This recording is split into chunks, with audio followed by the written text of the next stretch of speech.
இப்போ ஐபிஎல் மேட்ச்லாம் நடந்துட்டு இருக்குல்ல, அதில் நிறைய டீம் இருக்கு, உங்களுக்கு தெரியும்.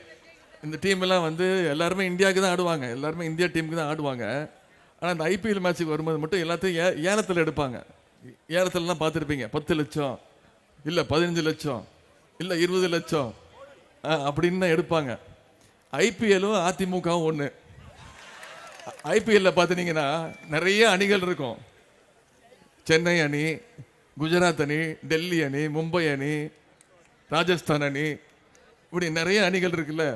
அதே மாதிரி தான் அதிமுகவிலையும் ஓபிஎஸ் அணி, இபிஎஸ் அணி, டிடிவி அணி, சசிகலா அணி, மோடி அணி, அமித்ஷா அணி, ஜே தீபா அணி, ஜே தீபாவோட டிரைவர் அணி,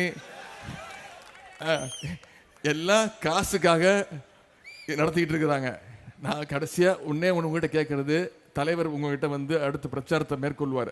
ஆனால் இன்னைக்கு தேதி 25, 19ஆம் தேதி தேர்தல், 17ஆம் தேதி வரைக்கும் பிரச்சாரம் பண்ணலாம். ஏப்ரல் 19 தேர்தல். அடுத்த 24 நாள் 22 நாள் இந்த பிரச்சாரத்தை நீங்கள் ஒவ்வொருத்தரும் பொறுப்பெடுத்துக்கணும். நீங்கள் ஒவ்வொருத்தரும் இந்த 5 வாக்குக்கு நான் பொறுப்பு, இந்த 2 வீட்டுக்கு நான் பொறுப்பு, இந்த தெருவுக்கு நாங்கள் பொறுப்பு அப்படின்னு நீங்கள் போய் மக்களை போய் நேரடியாக சந்திச்சு, ஏன் உதயசூரியன் சின்னத்தில் வாக்களிச்சு, ஏன் அண்ணன் செல்வம் அவர்களை மிகப்பெரிய வாக்கு வித்தியாசத்தில் ஜெயிக்க வைக்கணுங்கிற இந்த தேர்தல் பிரச்சாரத்தை நீங்கள் தான் மேற்கொள்ளணும். பண்ணுவீங்களா? நிச்சயம் செய்வீங்களா? ஒன்று தான் கேட்குறேன்.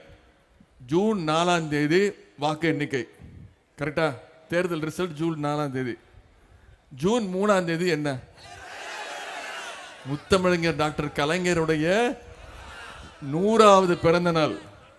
100வது பிறந்த நாள் முடிஞ்சு 101 அடி எடுத்து வைக்கிறார். நம்ம அவருக்கு கொடுக்கக்கூடிய மிகப்பெரிய பரிசு என்ன? இதை விட டாக்டர் கலைஞருக்கு மிகப்பெரிய பரிசை நம்ம கொடுத்துட முடியுமா? போன முறை 39க்கு 38 ஜெயிச்சோம். இந்த முறை அந்த சாதனையை முறியடிச்சு கண்டிப்பா 40, அதான் தமிழ்நாடு புதுச்சேரி 40க்கு 40 ஜெயிச்சு, நாம யாரை முடிவெடுக்கிறோமோ, நம்ம தலைவர் யாரை கை காட்டுறாரோ, நீங்க தமிழ்நாட்டு மக்கள் நீங்க யாரை விரும்புறீங்களோ, நீங்க யாரை கை காட்டுறீங்களோ அவர் தான் அடுத்த பிரதமரா உட்காரணும்னா ஏப்ரல் 19ஆம் தேதி வரைக்கும் நீங்க அத்தனை பேரும் களத்தில் இறங்கி இந்த பிரச்சாரத்தை மேற்கொள்ள வேண்டும் என்று கேட்டுக்கொண்டு, உங்களை எல்லாம் அன்போடு கேட்கிறேன், பண்போடு கேட்கிறேன், பாசத்தோடு கேட்கிறேன், உரிமையோடு கேட்கிறேன், உங்கள் வீட்டு பிள்ளையாக இருந்து கேட்கிறேன், தலைவருடைய மகனாக இருந்து கேட்கிறேன், இன்னும் பெருமையா பூரிப்பா சொல்லணும்னா முத்தமிழர் டாக்டர் கலைஞருடைய பேரனாக இருந்து கேட்கிறேன். ஆதரிப்பீர். உதயசூரியன் உதயசூரியன் உதயசூரியன் அண்ணன் செல்வம் அவர்களை வெற்றி பெற வச்சு நாடாளுமன்றத்துக்கு அனுப்புங்க. உங்களுடைய குரலாக அவர் இருப்பார் என்று கூறிக்கொண்டு வாய்ப்புக்கும் வரவேற்புக்கும் நன்றி கூறி விடைபெறுகின்றேன். நன்றி, வணக்கம்.